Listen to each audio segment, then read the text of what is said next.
Hello everyone, welcome to Mission Possible IAS Academy. Aspirants APPSC group 1లో గానీ, లేకపోతే TSPSC group 1లో గానీ, సివిల్స్‌లో గానీ, మీరు మెయిన్స్ ఆన్సర్ రైటింగ్‌లో ప్రో అవ్వాలి అంటే, ముఖ్యంగా తెలుగు మీడియం అభ్యర్థులు ప్రో అవ్వాలి అనంటే, ఈనాడు ఎడిటోరియల్స్ అనేవి చాలా ఇంపార్టెంట్ రోల్ ప్లే చేస్తాయి. అదే విధంగా ఇంగ్లీష్ మీడియం అభ్యర్థులు ప్రో అవ్వాలి అనంటే, హిందూ పేపర్ ఎడిటోరియల్స్ అనేవి చాలా సిగ్నిఫికెంట్ రోల్ ప్లే చేస్తాయి. అవి మనల్ని ఆలోచింపజేస్తాయన్నమాట. మనం ఎలా ఇప్పుడు క్వెషన్‌కి ఏ విధంగా మనం ఆన్సర్ రాయాలనేది అది రెగ్యులర్‌గా ఫాలో అవుతున్న వాళ్ళు ఈజీగా మీరు కంటెంట్ డెవలప్ చేసుకొని, లేటెస్ట్ అప్డేట్స్ కూడా ఏంటనేది తెలుసుకునే అవకాశం కూడా ఉంటది. అండ్ లేటెస్ట్ డేటా కూడా మీకు అందులో ఇస్తారు కాబట్టి ఒక అంశం మీద పూర్తి విశ్లేషణ అనేది ఎడిటోరియల్‌లో ఇస్తారు కాబట్టి, మీరు ఆ కంటెంట్ గనక ఈనాడు ఎడిటోరియల్స్ ఇంకా రెగ్యులర్‌గా ఫాలో అయితే ఖచ్చితంగా మీరు ఆన్సర్ రైటింగ్ డెవలప్ చేసుకోవడానికి అవకాశం ఉంటుంది. అదే మన స్టూడెంట్స్ మెంటార్‌షిప్‌లో ఉన్న స్టూడెంట్స్ అందరికి కూడా గ్రూప్ 1 గాని, సివిల్స్ మెంటార్‌షిప్‌లో ఉన్న స్టూడెంట్స్ అందరికి కూడా మనం చెప్పే సజెషన్ కూడా అదే. ఈనాడు ఎడిటోరియల్స్ రెగ్యులర్‌గా ఫాలో అవ్వమనే చెప్తున్నాము. అండ్ అది మాత్రమే కాకుండా మనం ఈనాడు ఎడిటోరియల్ జిస్ట్ మెటీరియల్ కూడా మనం ఇస్తున్నాం. అండ్ దాన్ని మొత్తాన్ని కూడా మంత్లీ కంపైల్ చేసేసి మీకు పీడీఎఫ్ ఫార్మాట్‌లో ఇస్తాము. అది గనక మీరు నంబర్ ఆఫ్ టైమ్స్ గనక చదువుకున్నారు అనంటే ఇంపార్టెంట్ ఏరియాస్ అని మీరు కవర్ చేయడానికి అవకాశం ఉంటది. అండ్ ఈరోజు మనం టాపిక్‌లో ఈరోజు ఈనాడు ఎడిటోరియల్‌లో ఉన్న ఇంపార్టెంట్ ఎడిటోరియల్ టాపిక్స్ ఏంటనేది మనం చూద్దాం. ఓకే. సో, ఇక్కడ ఏం చెప్తున్నారు అనంటే ఎస్పెషల్లీ సెమికాన్ ఇండియా గురించి ఎడిటోరియల్ డిస్కస్ చేస్తుంది. ఇందులో ప్రతి లైన్, లైన్ టు లైన్ మనకి ఇంపార్టెంట్. అండ్ అది మాత్రమే కాకుండా different dimensions of the concept మొత్తాన్ని కూడా డిస్కస్ చేయడం జరుగుతుంది కాబట్టి, ఈ డిఫరెంట్ డైమెన్షన్స్ ఏంటి, ఇంకా వాటికి కొన్ని అడిషనల్ పాయింట్స్ కూడా మీకు కలెక్ట్ చేసి నేను ఇక్కడ ఇస్తాను. ద్వారా మీరు ఎన్రిచ్ చేసుకోవడానికి అవకాశం ఉంటుందన్నమాట. సో, సెమికాన్ ఇండియా అవకాశాల అక్షయ పాత్ర. సో, ఎందుకు ఇది సెమికాన్ ఇండియా అవకాశాల అక్షయ పాత్ర అనేది చెప్తున్నాడనేది ఎడిటోరియల్‌లో మొత్తం చూద్దాం. రోజువారీ జీవితంలో వాడే మొబైల్ ఫోన్‌లు, ల్యాప్‌టాప్‌లు, నెక్స్ట్ ఆహ్, ఎల్‌ఈడీ, ఎల్‌ఈడీ టీవీలు, లేపోతే వైద్య పరికరాలు, స్మార్ట్ వాహనాలు. సో, వీటన్నిటిలో కావాల్సిందేంటి ముఖ్యంగా? వీటన్నిటిలో ముఖ్యంగా కావాల్సింది మనకి ఈ సెమీ కండక్టర్స్ కావాలి. ఇవన్నీ సులభంగా పనిచేయడానికి సెమీ కండక్టర్ టెక్నాలజీయే చాలా కీలకమైనదనమాట. సో, సెమీ కండక్టర్ టెక్నాలజీ ఈరోజు మనం అందిపుచ్చుకోకపోతే మనం చాలా నష్టపోతాం. సెమీ కండక్టర్ టెక్నాలజీలో మనం ప్రో అవ్వకపోతే మనం నష్టపోతాము. ఆర్థికంగా నష్టపోతాము. నెక్స్ట్ అన్ని సోషియో ఎకనామిక్ ఎఫెక్ట్స్ అన్నీ కూడా మనకి పడతాయన్నమాట. ఎందుకనంటే మనం ఇంకా స్టిల్ ఇంపార్టెంట్ దేశాలు. ఫర్ ఎగ్జాంపుల్ యూఎస్ఏ అవ్వచ్చు, లేకపోతే చైనా అవ్వచ్చు, లేదా సౌత్ కొరియా, తైవాన్ వీటన్నిటికన్నా మనం చాలా వెనకబడి ఉన్నామని చెప్పొచ్చు. సో, దానికి సెమికాన్ ఇండియా మిషన్ అనేది చాలా ఇంపార్టెంట్ రోల్ ప్లే చేస్తది. సో, ఈ సిలికాన్, జెర్మేనియం, గాలియం ఆర్సెనైడ్ వంటి పదార్థాలను సెమీకండక్టర్లుగా ఉపయోగిస్తారు. సో, సెమీకండక్టర్‌లో యూజ్ చేసే ఈ ఎలిమెంట్స్ ఏంటంటే ఎస్పెషల్లీ జెర్మానియం అవ్వచ్చు, గాలియం అవ్వచ్చు, ఆర్సెనైడ్స్ అవ్వచ్చు. వీటిని సెమీకండక్టర్లుగా ఉపయోగిస్తారనమాట. ఓకే. సెమీకండక్టర్స్ ఇప్పుడు జనరల్‌గా కండక్టర్ అంటే ఏంటి? Complete without any of course resistance అనేది ఉంటది. వితౌట్ ఎనీ రెస్ట్రిక్షన్స్ ఆహ్, ఆ ఎలక్ట్రిసిటీని ఫ్రీగా ఫ్లో చేస్తదనమాట. దాన్ని కండక్టర్ అని అంటాం. నాన్ కండక్టర్ అంటే ఏంటంటే, అది ఎలక్ట్రిసిటీని గాని, హీట్‌ని గాని జనరల్‌గా ఎలక్ట్రిసిటీని గాని పాస్ చేయదు. ఎలక్ట్రిసిటీ టర్మ్స్‌లో మనం మాట్లాడుకుంటే. సెమీ కండక్టర్ అంటే ఏంటంటే, పార్షియల్‌గా పాస్ చేస్తది. సో, ఈ పార్షియల్‌గా పాస్ చేయడం అనేది చాలా ఇంపార్టెంట్. ఎందుకనంటే, ఇప్పుడు మనం ఈ సెమీ కండక్టర్స్ ఎస్పెషల్లీ ఈ ఫోన్స్‌లో గాని, నెక్స్ట్ ల్యాప్‌టాప్స్‌లో గాని వాడినప్పుడు సెమీ కండక్టర్స్ ఇది పార్షియల్‌గా ఎలక్ట్రాన్స్ అనేవి మూవ్ అవుతూ ఉంటాయన్నమాట. అంటే లిమిటేషన్స్ ఉంటాయి. లిమిట్ చేస్తది. సో, ఒకేసారి మీకు మోర్ అమౌంట్ ఆఫ్ ఎలక్ట్రిసిటీ గనక పాస్ అయితే బోర్డ్స్ ఉండవన్నమాట. సో, అందుకనే ఈ సెమీ కండక్టర్స్ అనేవి చాలా ఇంపార్టెంట్. ఎస్పెషల్లీ ఈ ఎలక్ట్రానిక్ డివైజెస్‌లో ముఖ్యమైన రోల్ ప్లే చేస్తాయన్నమాట. వీటితో ఈ సెమీ కండక్టర్స్‌తో ఇంటిగ్రేటెడ్ సర్క్యూట్స్ ఐసీస్‌ని లేదా మైక్రో చిప్స్‌ని తయారు చేస్తారు. సో, వీటిని ఐసీ ఆర్ మైక్రో చిప్స్‌ని తయారు చేస్తారనమాట. ఇవి ఎలక్ట్రానిక్ వస్తువులకి మెదడులా పనిచేస్తాయి. ఈ ఐసీస్ వల్ల ఉపయోగం ఏంటి? ఏంటంటే ఇవి కంప్యూటర్ బ్రెయిన్‌లా పనిచేస్తాయి. కంప్యూటర్స్ లాగా బ్రెయిన్ లాగా, మెదడు లాగా పనిచేస్తదనమాట. సో, ఇవి ఎలక్ట్రానిక్ వస్తువులు మెదడులా పనిచేస్తాయి. సాంకేతికత పురోగతిలో సెమీ కండక్టర్‌లు ప్రాధాన్యం పెరుగుతుంది. సో, ఎస్పెషల్లీ ఈ టెక్నాలజీ డెవలప్‌మెంట్‌లో సెమీ కండక్టర్స్ యొక్క ఇంపార్టెన్స్ అనేది పెరుగుతుందనమాట. సెమీ కండక్టర్ రోల్ పెరుగుతుంది. ఎందుకని? మనకిప్పుడు కొత్త కొత్త టెక్నాలజీస్ వస్తున్నాయి. ఆర్టిఫిషియల్ ఇంటెలిజెన్స్ వస్తుంది. నెక్స్ట్ మనం ఇప్పుడు 5జీ కమ్యూనికేషన్స్ ఆల్రెడీ మనం లాంచ్ చేసుకొని, మనం దేశవ్యాప్తంగా దీన్ని ఇంకా ఆఫ్‌కోర్స్ రూరల్ ఏరియాస్‌లో ఇంకా కొన్ని కొన్ని ఏరియాస్‌లో రావాలి. చాలా వరకు వచ్చాయి. But still it has to do. And అది మాత్రమే కాకుండా మనం భారత్ 6జీ విజన్ కూడా మనం తీసుకొస్తున్నాము. కొన్ని కొన్ని దేశాలు ఇప్పుడు 6జీలో కూడా ఆహ్, వాళ్ళ రీసెర్చ్ స్టార్ట్ చేసింది. మన భారతదేశం కూడా మన 6జీ విజన్‌లో భాగంగా రీసెర్చ్ ఆర్&డి అనేది స్టార్ట్ చేస్తుందన్నమాట. ఓకే. సో, ఈ 5జీ అండ్ 6జీ కమ్యూనికేషన్ అవ్వచ్చు, లేకపోతే నానో టెక్నాలజీ అవ్వచ్చు, లేకపోతే స్పేస్ టెక్నాలజీలో గాని, రక్షణ రంగంలో గాని, అండ్ ఇంధన ప్రొడక్షన్, హైడ్రోజన్ ఎనర్జీ ప్రొడక్షన్‌లో గాని, ఈ ఎలక్ట్రిక్ వెహికల్స్‌లో వీటన్నిటిలో ఈ సెమీ కండక్టర్స్ అనేవి చాలా ముఖ్యమైన పాత్ర పోషిస్తదనమాట. సో, ఎస్ మన భారతదేశం కూడా ఏంటంటే, ఈ ఇప్పుడు దగ్గర దగ్గరగా ఈ ఎలక్ట్రానిక్స్ ఐటెమ్స్‌లో 65% మన దేశ అవసరాలకు కావాల్సిన 65-70% ఆఫ్ ఎలక్ట్రానిక్ ఐటెమ్స్ మనం ఇంపోర్ట్ చేసుకుంటున్నాం అన్నమాట. ఓకే. ఇంకా మనం ఇంపోర్ట్ చేసుకుంటున్నాం. సో, ఎందుకనంటే ఎస్పెషల్లీ సెమీకండక్టర్ టెక్నాలజీలో మనం లాగ్ అయ్యి ఉన్నాం అన్నమాట. అది ఈ సెమీకండక్టర్స్‌లో గనక మనం అభివృద్ధి చెందాము అనంటే, ఇంపోర్ట్ చేసుకోవాల్సిన అవసరం లేదు. సో, ఈ సెమీకండక్టర్స్ అనేది ఇప్పుడు న్యూ ఆయిల్ అని అంటున్నారన్నమాట ఎక్స్‌పర్ట్స్. ఇప్పుడు డేటా అనేది న్యూ ఆయిల్ అని చెప్పొచ్చు. ఇప్పుడు ఈ సెమీకండక్టర్స్ కూడా న్యూ ఆయిల్ అని ఎక్స్‌పర్ట్స్ చెప్తున్నారు. మనం ఎందుకు వెనకపడ్డాము? మన భారతదేశం కూడా స్వయం సమృద్ధి సాధించాలని అనుకుంటున్నాము. కానీ ఇంకా ఇప్పుడు మనం వెనకబడున్నాం. ఎందుకు వెనకబడున్నామంటే, ముఖ్యంగా ఇప్పుడు తైవాన్ గాని, దక్షిణ కొరియా గాని, జపాన్ అండ్ అమెరికా లాంటి దేశాల్లో ఈ సెమీ కండక్టర్స్ మీద రీసెర్చ్ అండ్ ఆర్&డి అవ్వచ్చు, లేకపోతే ఇన్వెస్ట్‌మెంట్స్ అవ్వచ్చు, లేకపోతే ఆహ్, గవర్నమెంట్ నుంచి వచ్చే ప్రోత్సాహం అవ్వచ్చు. ఇది ముందు నుంచి ఉందన్నమాట. స్టార్టింగ్ నుంచి వాళ్ళు 1970స్, 1980స్ నుంచి కూడా ఫుల్లీ ఫోకస్డ్‌గా ఉన్నారు ఈ టెక్నాలజీ మీద. సో, అందుకనే వాళ్ళు ప్రపంచ మార్కెట్‌లని ఇప్పుడు శాసిస్తున్నారు. ఎస్పెషల్లీ ఈ తైవాన్ అండ్ దక్షిణ కొరియా తీసుకుంటే ఇవి 80% ఆఫ్ సెమీ కండక్టర్ మార్కెట్‌ని ఈ 2 దేశాలే శాసిస్తున్నాయని చెప్పొచ్చు. ఆఫ్‌కోర్స్ ఇప్పుడు చైనా గూడా ఎంటర్ అయింది. ఇప్పుడు మ్యానుఫ్యాక్చరింగ్ అయితే చేస్తుంది ఫుల్ స్కేల్‌లో. ఓకే. సో, ఈ టెక్నాలజీ మొత్తాన్ని గూడా వాళ్ళ గుప్పెట్లో పెట్టుకున్నారు. ఎప్పుడైతే టెక్నాలజీ వాళ్ళ గుప్పెట్లో ఉందో అవి పాలిసీస్‌ని నిర్ణయించే అవకాశం ఉంటది. అంటే ఈ సెమీకండక్టర్ పాలిసీస్‌ని గ్లోబల్ పాలిసీస్‌ని నిర్ణయించే అవకాశం ఉంది. మీకొక ఎగ్జాంపుల్ చెప్తాను. అండ్ ఈ పాలిసీని నిర్ణయిస్తే ఆటోమేటిక్‌గా ఏమైద్దంటే ఆ దేశం అడ్వాన్స్‌మెంట్స్‌లో గూడా లిమిటేషన్స్ వచ్చేస్తాయి. ఇప్పుడు మనం ఫర్ ఎగ్జాంపుల్ మనకి యూఎస్ మనం న్యూక్లియర్ టెక్నాలజీ మనం అడిగినప్పుడు ఇవ్వనప్పుడు మన న్యూక్లియర్ టెక్నాలజీ మనంతట మనమే డెవలప్ చేసుకున్నాం. అది మాత్రమే కాకుండా ఈ ఎస్పెషల్లీ ఈ టెక్నాలజీస్ సెమీకండక్టర్ టెక్నాలజీలో గూడా limitations United States of America ప్రపంచవ్యాప్తంగా విధిస్తుందన్నమాట. ఎన్‌విడియా చిప్స్, ఏఐ చిప్స్‌లో ఎన్‌విడియా కంపెనీ అనేది చాలా ప్రోగ్రెస్‌లో ఉంది. చాలా అడ్వాన్స్‌డ్‌గా ఉందన్నమాట.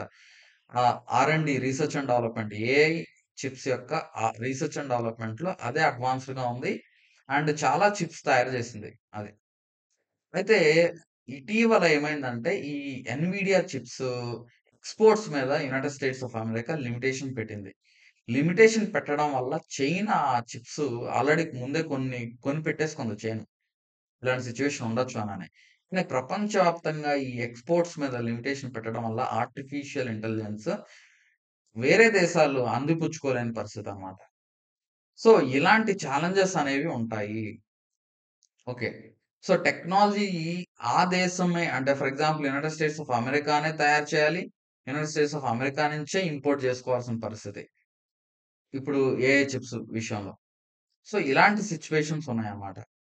సో, మనం భారతదేశం 1980లోనే దశకంలోనే ఈ ఆహ్, సెమీ కండక్టర్స్‌లో కొంత ప్రయోగం అయితే చేసింది. స్టార్ట్ చేసింది. అయితే ఏంటంటే తగినంత ప్రోత్సాహం అయితే లేదు. గవర్నమెంట్ నుంచి సరిగ్గా ప్రాపర్ ఫోకస్ లేదు. ఎందుకంటే అప్పటికి మనకు చాలా సమస్యలున్నాయి. మనం still before liberalisation, privatisation, globalisation, LPG reforms ముందున్నామనమాట. సో, అప్పుడు 1980స్‌లో ఇంకా మనం బెటర్ పొజిషన్‌లో లేము. సో, ఇప్పుడంటే కొంచెం టెక్నాలజికల్ అడ్వాన్స్‌మెంట్స్ అయితే మనం సాధించాం కానీ, ఆ టైంలో ప్రైవేట్ కంపెనీలు గూడా వాళ్ళు రావడం, ఇండియాలో ఎంటర్ అవ్వడం అనేది ఆలస్యం అవ్వడం. నెక్స్ట్ ఇన్ ఆహ్, కాస్ట్ ఇప్పుడు సెమీకండక్టర్ టెక్నాలజీలో ఆర్&డి రీసెర్చ్ అండ్ డెవలప్‌మెంట్ ఇన్వెస్ట్ చేయాలి అనంటే చాలా కాస్ట్ ఎక్కువుంటది. సో, ఆ కాస్ట్ ఎక్కువుంటది కాబట్టి గవర్నమెంట్‌కి వేరే ప్రియారిటీస్ ఉన్నాయి గాబట్టి దీనికి ఎక్కువ కేటాయించలేదు. అందుకనే అది అటకెక్కిందనమాట. ఓకే. సో, అది మాత్రమే కాకుండా మనం ఇప్పుడు దిగుమతుల మీద మనం ఎక్కువ ఆధారపడాల్సిన అవసరం వచ్చింది. అండ్ ఇప్పుడు ఈ టెక్నాలజీ మీద గనక సెమీకండక్టర్ టెక్నాలజీ మీద గనక ప్రపంచవ్యాప్తంగా రిస్ట్రిక్షన్స్ గనక ఇంపోజ్ చేస్తే, ఇప్పుడు ఈవెన్ చైనా అవ్వచ్చు, లేకపోతే సౌత్ కొరియా అవ్వచ్చు, తైవాన్ అవ్వచ్చు, యూఎస్ అవ్వచ్చు, రిస్ట్రిక్షన్స్ గనక ఇంపోజ్ చేస్తే, మనం ఒక 10, 20 సంవత్సరాల వరకు ఈ టెక్నాలజీలో మనం అడ్వాన్స్‌మెంట్స్ సాధించడం అనేది కష్టమైద్దనమాట. సో, అందుకనే మన భారతదేశం కూడా సెమికాన్ ఇండియా మిషన్‌ని లాంచ్ చేసిందనమాట. సో, భారత్ సెమీకండక్టర్ మిషన్ అని అంటాం దాన్ని. India semiconductor machine. ఇది ఇండియా సెమీకండక్టర్ మిషన్‌ని 2021లోనే దీన్ని లాంచ్ చేసింది. దీనికి కేటాయించిన బడ్జెట్ ఎంత అంటే రూ. 76,000,00,00,000 బడ్జెట్ కేటాయించింది. ఈ రూ. 76,000,00,00,000 బడ్జెట్‌తో ఎస్పెషల్లీ ఈ బ బడ్జెట్ కేటాయించి ఈ సెమీ కండక్టర్ మిషన్‌ని లాంచ్ చేయడం జరిగింది.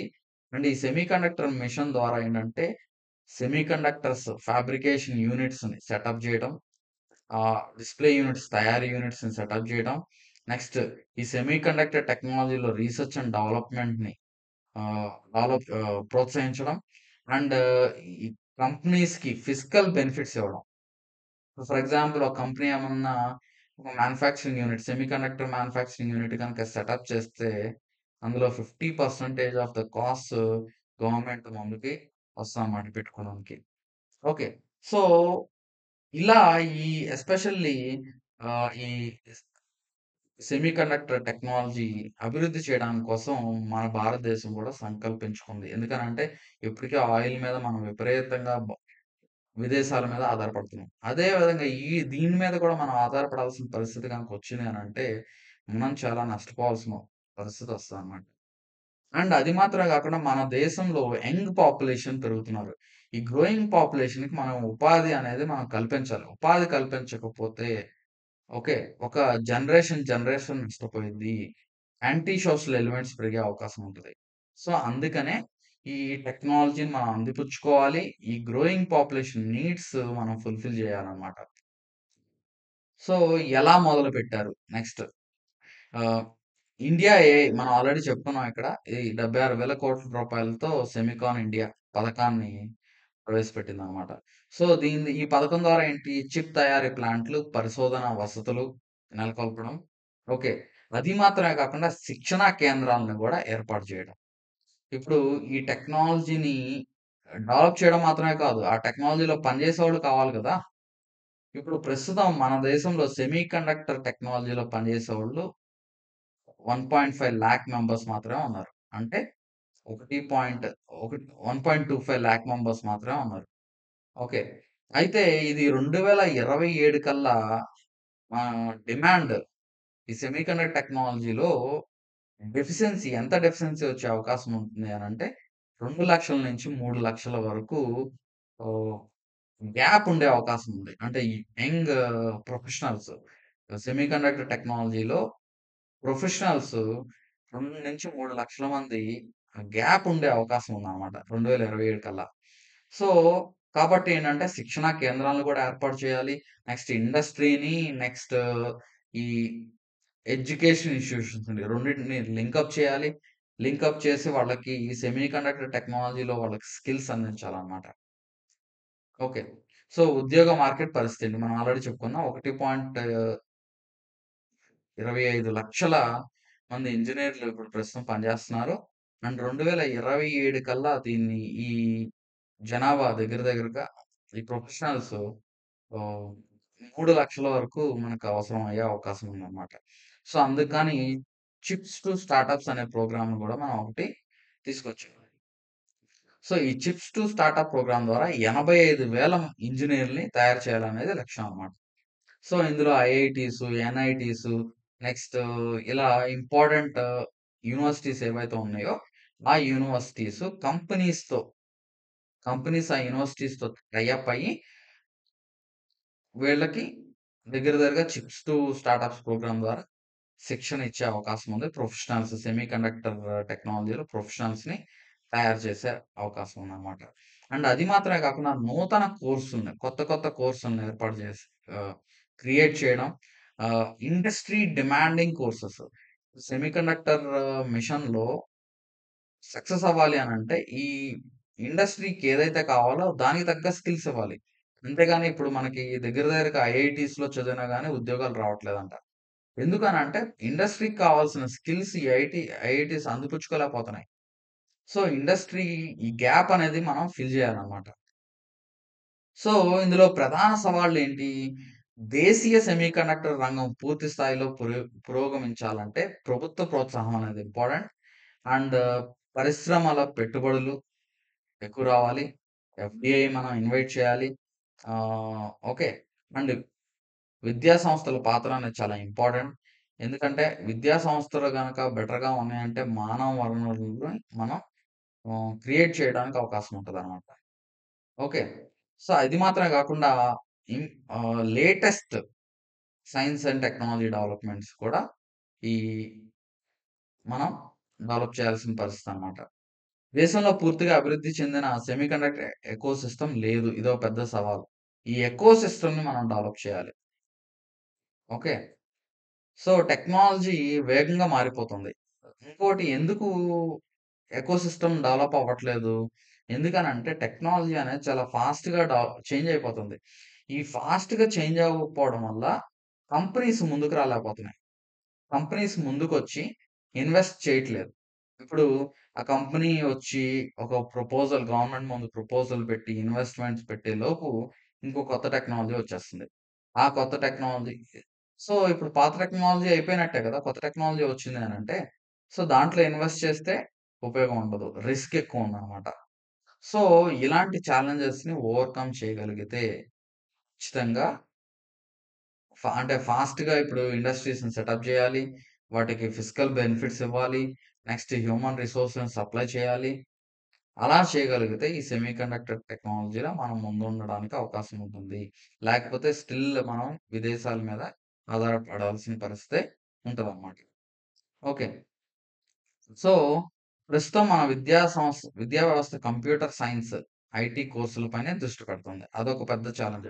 ఇప్పుడు మనం ఐటీ ఎక్స్‌పోర్ట్స్ మీద మనం ఎక్కువ దృష్టి పెడుతున్నాం. సో, అందుకనే ఇప్పుడు కంప్యూటర్ సైన్స్ కాలేజెస్ ఎక్కువుంటాయి. దేశవ్యాప్తంగా తీసుకుంటే. ఈ ఈ మెటీరియల్ సైన్స్ కానీ, సెమీకండక్టర్స్ టెక్నాలజీలో గానీ, ట్రైన్ చేసే ఇన్‌స్టిట్యూషన్స్ చాలా తక్కువుంటాయి. సెమీకండక్టర్ రంగానికి అవసరమయ్యే nano sciences, material science, okay. Science, electronics, fabrication లాంటి విభాగాల్లో నిపుణులైన విద్యార్థుల్ని తీర్చిదిద్దాల్సిన అవసరం అయితే ఉందన్నమాట.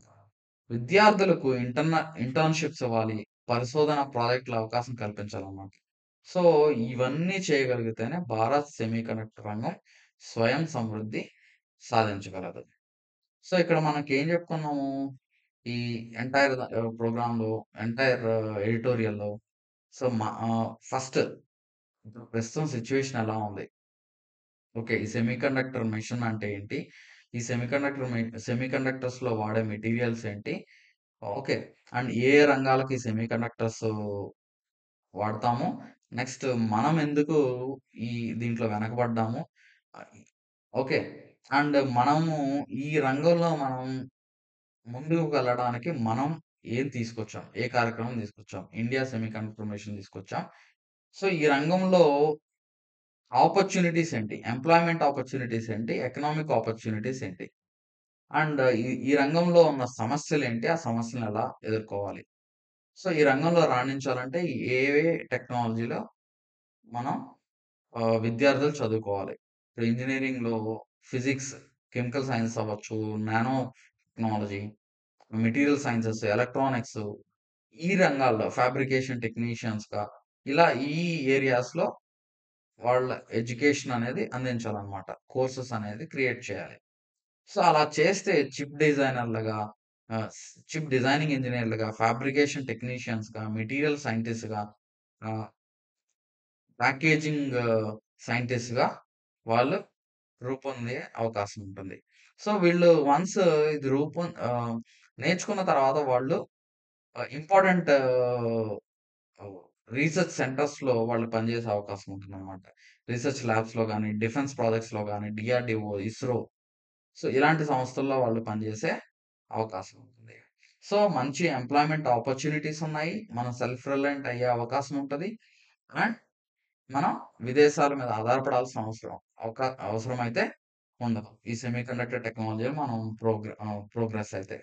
సో, ఇప్పుడు మీకు చూడండి ఇదంతా గూడా ఇక్కడ ఇచ్చిన ఎడిటోరియల్ మొత్తాన్ని గూడా మనం సింప్లిఫై చేసి మనం మెటీరియల్ అనేది ప్రిపేర్ చేసాం. ఇది చూడండి. ఈనాడు ఎడిటోరియల్స్ సింప్లిఫైడ్ మెటీరియల్. ఇది సివిల్స్‌కి మీకు ఏపీపీఎస్‌సి, గ్రూప్ 1కి, టీఎస్‌పీఎస్‌సి గ్రూప్ 1కి ఉపయోగపడుతుంది. ఎస్పెషల్లీ మెయిన్స్ అండ్ ఎస్సేస్‌లో మీరు ఇంప్రూవ్ చేయడానికి. చూడండి ఇక్కడ మనం అన్ని సైడ్ హెడ్డింగ్స్ కవర్ చేసాం. టెక్నాలజీలో స్వావలంబన. నెక్స్ట్ సెమీకండక్టర్ ప్రాముఖ్యత. ఇవి ఉపయోగపడే ముఖ్యమైన రంగాలేంటి? సో, మనకి మీకు ఈజీగా, సింపుల్‌గా మీరు కష్టపడకుండా ఈ మెటీరియల్ మనం తయారు చేస్తున్నాం. మనం ఎందుకు వెనకబడ్డాం? మనం ఆల్రెడీ డిస్కస్ చేసుకున్నాం గదా! నెక్స్ట్ భారత ప్రభుత్వం తీసుకున్న చర్యలేంటి? సెమీకండక్టర్ మిషన్ లాంచ్ చేసింది. అండ్ ఇన్సెంటివ్స్ ప్రొవైడ్ చేయడం చేస్తుంది. అండ్ ఉద్యోగ అవకాశాలు ఎలా ఉన్నాయి? విద్యా రంగంలో మార్పులు అవసరం. సో, ఇలాగా మనం ప్రధాన సవాళ్ళేంటి? ఓకే. సో, ఏ రంగంలో ఈ కోర్సెస్ చేయాలి? సో, ఇలా మనం ఈనాడు ఎడిటోరియల్స్‌ని సింప్లిఫై చేసి మెటీరియల్ ఇవ్వడం జరుగుతుంది. ఇది మన సివిల్స్ గాని, గ్రూప్ 1 గాని మెంటార్‌షిప్‌లో జాయిన్ అయిన స్టూడెంట్స్‌కి ఈ మెటీరియల్ అయితే వస్తదన్నమాట. ఓకే. And next టాపిక్‌కెళ్దాం.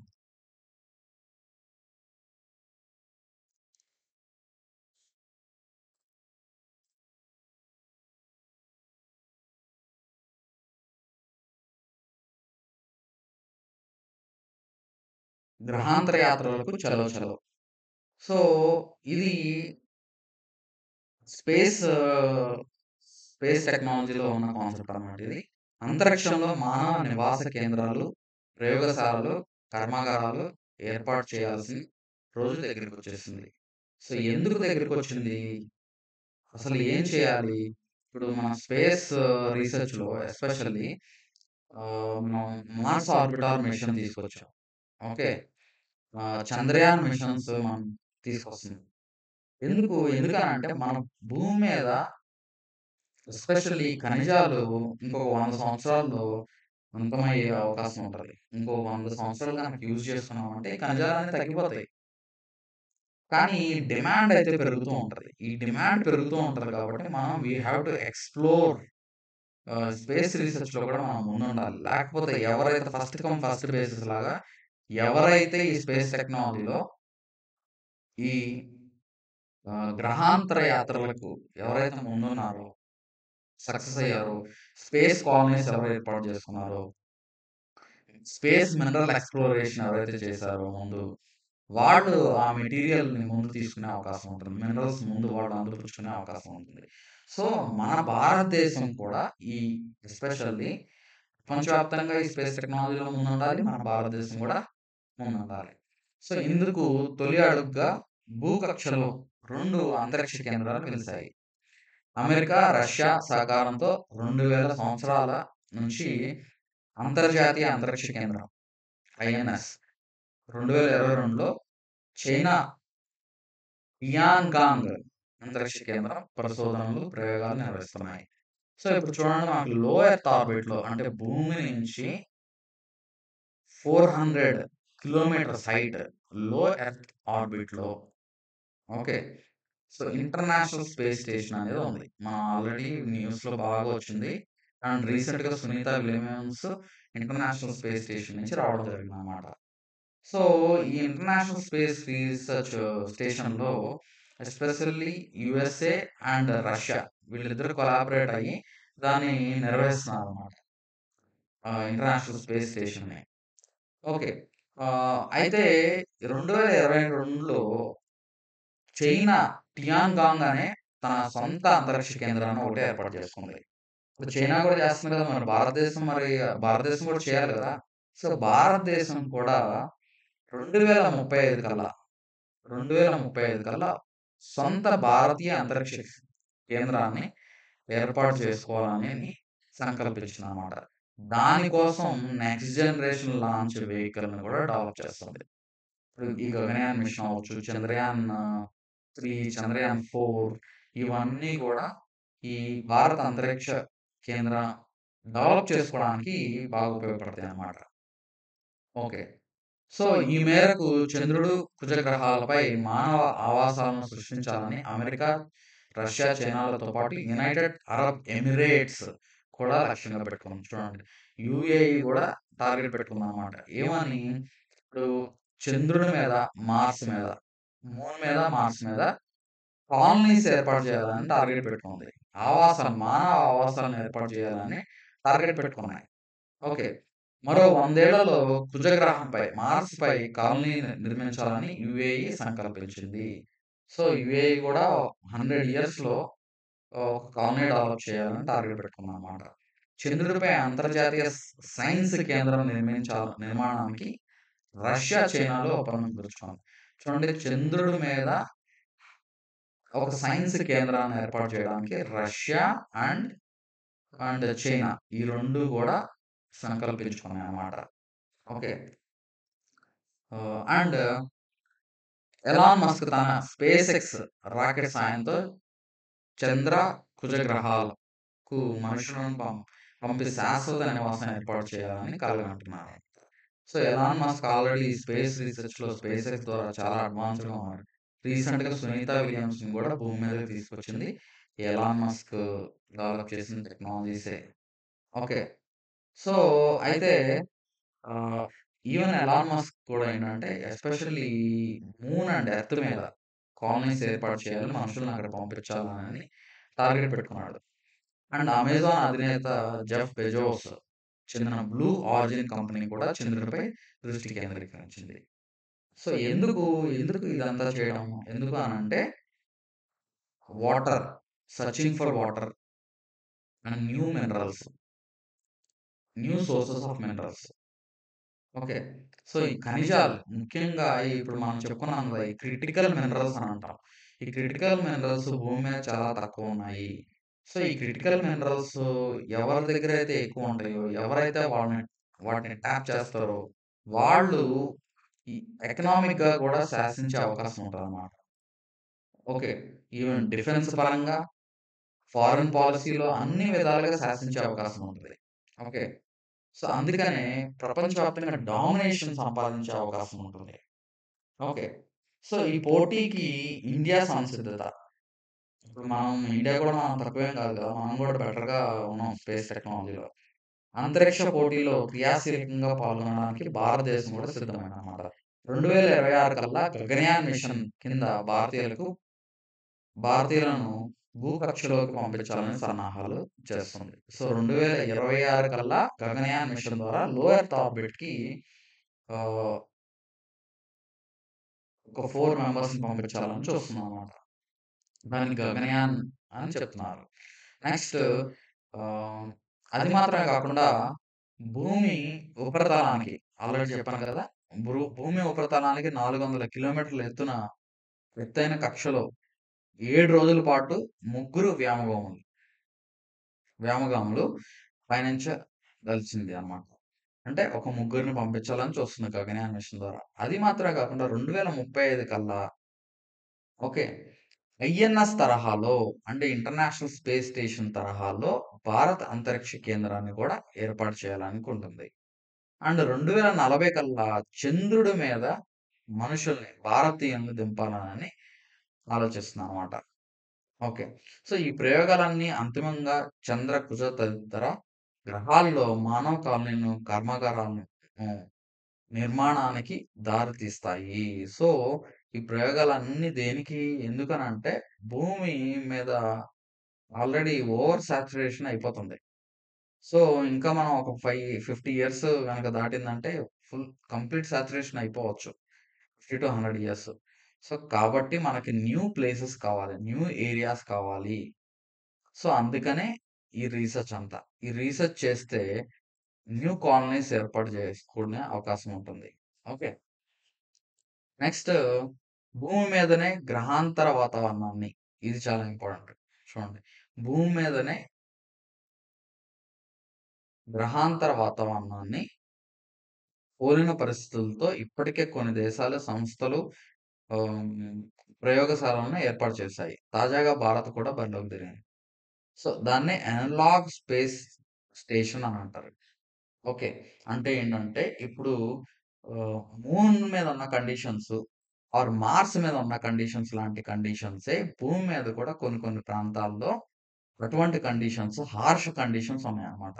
మన దేశంలో తీసుకుంటే లదాఖ్‌లో ఇటువంటి కండిషన్స్ అయితే ఉన్నాయి.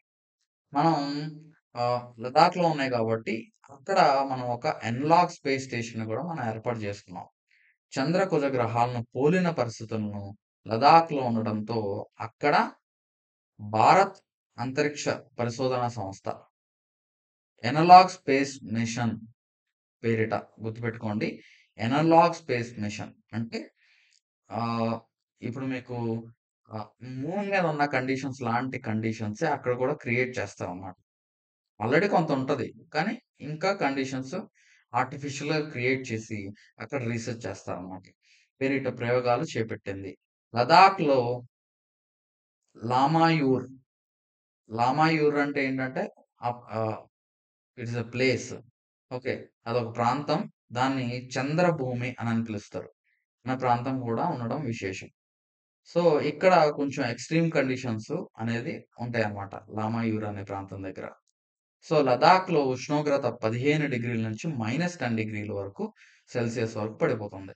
ఈవెన్ మూన్ మీద కూడా అంతే కదా! ఎక్స్‌ట్రీమ్ టెంపరేచర్స్ ఉంటాయి. బాగా హై టెంపరేచర్స్, బాగా లో టెంపరేచర్స్ ఉంటాయన్నమాట. మూన్ మీద కూడా. ఈవెన్ మార్స్ మీద కూడా అంతే. అయితే హై టెంపరేచర్స్. లేకపోతే లో టెంపరేచర్స్. సో, ఈ ప్రాంతం సముద్ర మట్టానికి 3500 మీటర్ల ఎత్తులో ఉంది. సో, ఇప్పుడు మీకు చూడండి ఆహ్, లో ఇప్పుడు సముద్ర మట్టానికి సీ సర్ఫేస్ నుంచి పైకి వెళ్ళే కొద్దీ ఏమైద్ది ఆక్సిజన్ పర్సెంటేజ్ అనేది తగ్గిపోతా ఉంటది. సారీ.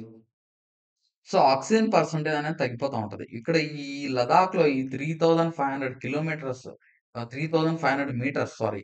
ఈ మీటర్స్ హైట్‌లో నీకు only 40% of see surface atmospheric oxygen మాత్రమే ఉంటది. అంటే సీ సర్ఫేస్ దగ్గర ఉన్న అట్మాస్ఫియరిక్ ఆక్సిజన్‌లో 40% మాత్రమే ఉంటది. అంటే అంత కష్టం ఆ ప్రాంతం. ఆక్సిజన్ పర్సెంటేజ్ అనేది చాలా తక్కువుంటది.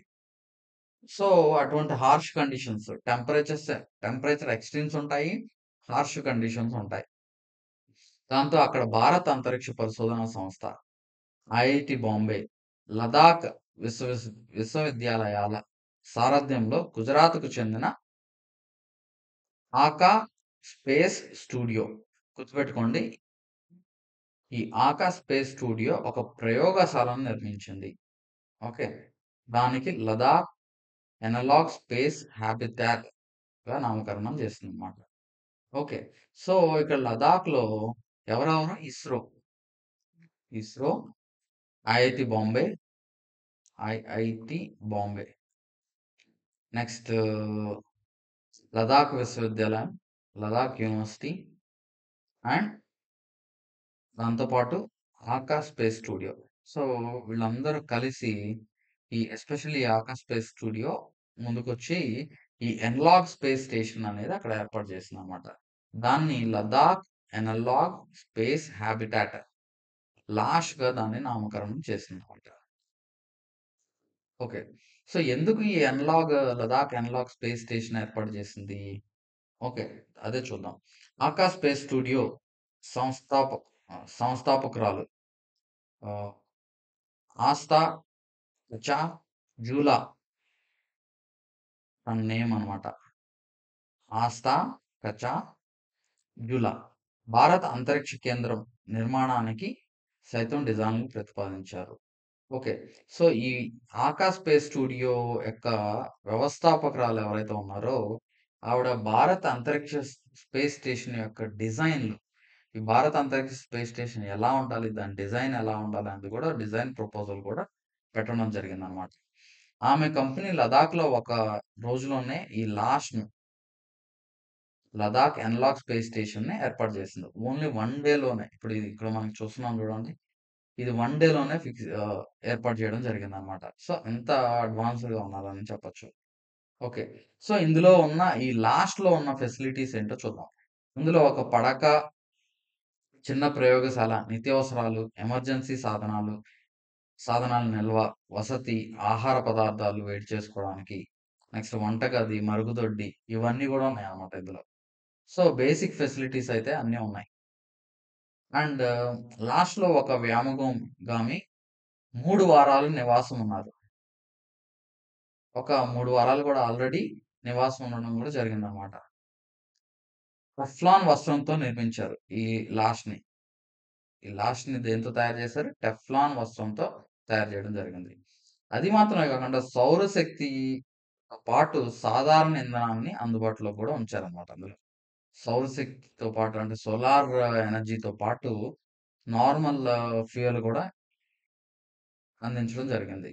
నెక్స్ట్ అది మాత్రమే కాకుండా ఇక్కడ అందులో పాలకూర, బచ్చల సాగు కూడా చేసుకోవడానికి ఏర్పాట్లు కూడా చేయడం జరిగింది. నెక్స్ట్ ఇప్పుడు చిన్న చిన్న పరికరాలు తయారు చేసుకోవడం కోసం ఒక 3 ప్రింటర్‌ని కూడా అందుబాటులోకి ఇవ్వడం జరిగింది. ఓకే. అంటే 3 ప్రింటర్ గనుక ఉందనుకో మనకేదన్నా ఒక టూల్ కావాలి అనంటే ఆ టూల్ అది తయారు చేసేస్తది. ఓకే. అండ్ అది మాత్రమే కాకుండా వ్యర్థాల శుద్ధితో పాటు త్రాగునీరు, ఆక్సిజన్ ఉత్పత్తికి అందులో అన్ని ఏర్పాట్లు ఉన్నాయి. అంటే ఇలాంటి ఎక్విప్‌మెంటే మనం ఇంకొంచెం అడ్వాన్స్‌డ్‌గా మనం వేరే గ్రహాల్లోకి తీసుకెళ్ళి అక్కడ మానవ ఆవాసాలు ఏర్పాటు చేసుకోవచ్చు. సో, దానికోసమని ముందే మనం ఇక్కడ రీసెర్చ్ చేస్తున్నాం, స్టడీ చేస్తున్నాం. ఇంకోటి ఇంపార్టెంట్‌దేంటంటే తోడుగా సర్కాడియన్ దీపాల అమరిక కూడా ఉందన్నమాట. సర్కాడియన్ అనంటే ఇప్పుడు మనకొక రిథమ్ అనేది ఉంటది. ఇప్పుడు మార్నింగ్ 6:00, 8:00, 6-8 ఆర్ 5:00 కొంతమంది 4:00కే లెగుస్తారు. ఇది నేచురల్‌గా జరిగే ప్రాసెస్ అన్నమాట. ఆహ్, సో, 5:00 లెగుస్తారు కొంతమంది.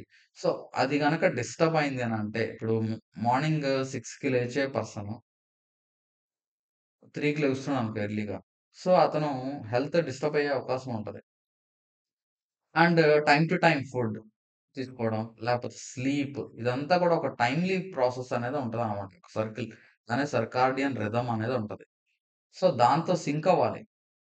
మనకిప్పుడు సూర్యుడు సన్‌రైజ్ ఎలాగా? ఇప్పుడు సన్ రైజ్ అయినప్పుడు జనాలందరూ మేల్కొంటారు. సన్‌సెట్ అయిన తర్వాత జనాలందరూ పడుకుంటారు. ఓకే. సో, అదే సిట్యుయేషన్స్ ఇక్కడ క్రియేట్ చేస్తున్నారనమాట. ఎలాగనంటే ఇప్పుడు జనరల్‌గా ఆహ్, ఆహ్, ఇంటర్నేషనల్ స్పేస్ స్టేషన్‌లో ఉన్న వ్యక్తి 16 సూర్యోదయాలు, 16 సూర్యాస్తమయాలు రోజుకి చూస్తారనమాట.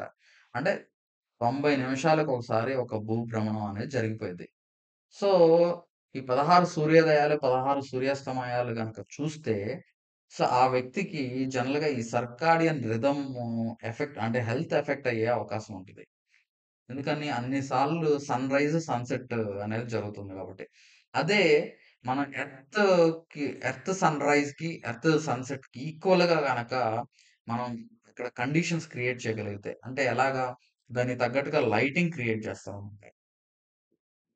లైటింగ్ క్రియేట్ చేసి, అదే విధంగా సన్‌సెట్ ఇప్పుడు ఏ విధంగా అయితే సన్‌సెట్ జరుగుతుందో, అదే విధంగా గనుక క్రియేట్ చేస్తే, అప్పుడు హ్యూమన్ హెల్త్ మీద ప్రభావం నెగెటివ్ ఇంపాక్ట్ పడేది ఏదైతే ఉందో అది తగ్గిద్దనమాట.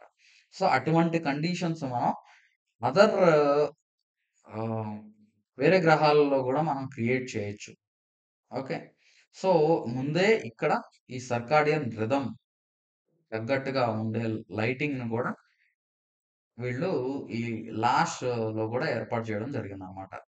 సో, ఇలాంటి space missions, analog space missions అనేవి చాలా ఇంపార్టెంట్. అండ్ మన స్పేస్ యాంబిషన్స్ కూడా చాలా ఇంపార్టెంట్ అని మనం చెప్పొచ్చు. Ah, hope so ISRO will achieve it. So, ఇలాగ మనం మొత్తం కూడా డిస్కస్ చేద్దాము. ఎడిటోరియల్స్ కూడా. ముఖ్యంగా మనం మెంటార్‌షిప్‌లో జాయిన్ అయిన స్టూడెంట్స్‌కైతే ఈ పీడీఎఫ్ కంటెంట్ అయితే మనం ఇవ్వడం జరుగుతుంది. దీనికి సంబంధించిన పీడీఎఫ్ మెటీరియల్ కూడా మనం తయారు చేసాము. మెటీరియల్ కూడా తయారు చేసాం చూడండి. మొత్తం అన్ని టాపిక్స్ కవర్ అవుతూ మంచిగా నీట్‌గా ah, each and every topic sub హెడ్డింగ్‌ని మనం కవర్ చేస్తూ మనం ఈ పీడీఎఫ్ మెటీరియల్ అయితే ప్రిపేర్ చేసాం. అండ్ మన మిషన్ పాసిబుల్ ఐఏఎస్ అకాడమీలో civils prelims cum mains mentorship programme మీకు 2027 వరకు ఇది వాలిడిటీ ఉంటుంది అటెంప్ట్ వరకు. అండ్ ఇంగ్లీష్ మీడియం ఉంది, తెలుగు మీడియం ఉంది. అండ్ అదే విధంగా ఇప్పుడు మనకి గ్రూప్ 1 ఈ ఇయర్ గ్రూప్ 1 వచ్చే ఛాన్స్ ఉంది కాబట్టి చాలామంది స్టూడెంట్స్ గ్రూప్ 1కి ఎలా ప్రిపేర్ అవ్వాలి? ఎలా అప్రోచ్ ఉండాలి? ముఖ్యంగా తెలుగు మీడియం అభ్యర్థులకి ఆహ్, ఏ విధంగా ప్రిపేర్ అవ్వాలనేది కూడా మొత్తం మనం గైడ్ చేయడం జరుగుతుంది. Not only Telugu medium, English medium స్టూడెంట్స్‌కి కూడా మంచి కంటెంట్ అయితే మనం ఇస్తున్నాం అన్నమాట. మోడల్ ఆన్సర్స్ ప్రిపేర్ చేసి నెక్స్ట్ ముందు నుంచే మీతో ఆన్సర్స్ రైటింగ్ రాయిస్తూ, ఎవాల్యుయేషన్ చేస్తూ ఈ ప్రోగ్రామ్ అయితే ఉంటుందన్నమాట. అదే విధంగా టీఎస్‌పీఎస్‌సీ గ్రూప్ 1 స్టూడెంట్స్ కూడా మనం అందుబాటులో తీసుకొచ్చాము. ఇంట్రెస్ట్ ఉన్న స్టూడెంట్స్ అయితే మీకు ఇక్కడ డిస్క్రిప్షన్‌లో మీకు కాంటాక్ట్ నంబర్ కూడా ఇవ్వడం జరుగుతుంది. కాంటాక్ట్ చేయండి. అండ్ నేను చెప్పేది ఒకటే మీకు, మీరు రెగ్యులర్‌గా ఎడిటోరియల్స్ అయితే ఫాలో అవ్వండి. ఎడిటోరియల్స్ అయితే చదవండి. ఎడిటోరియల్స్ చదవడం వల్ల మీ ఆలోచన శక్తి అనేది పెరుగుతుంది. And current affairs latest issues ఏం జరుగుతున్నాయి? బర్నింగ్ టాపిక్స్ ఏంటి? మనం దేని మీద శ్రద్ధ పెట్టాలి? మన సిలబస్ ప్రకారం మనం ఇంపార్టెంట్ ఏరియాస్ ఏంటనేది మీకు తెలుస్తది. సో, మనం మిషన్ పాసిబుల్ ఐఏఎస్ అకాడమీలో దాని మెటీరియల్ కూడా ఇస్తున్నాం కాబట్టి మీకు ఇంకా ఈజీ అవుతుందన్నమాట. ఓకే. సో, ఇంకా ఫర్దర్ డీటెయిల్స్ కోసం మీరు కాంటాక్ట్ చేయొచ్చు. Thank you so much. Next editorial అనాలిసిస్‌తో నెక్స్ట్ క్లాస్‌లో మనం కలుద్దాము. అండ్ రెగ్యులర్‌గా ఫాలో అవ్వండి. మీ ఫ్రెండ్స్‌కి కూడా షేర్ చేయండి. Thank you so much.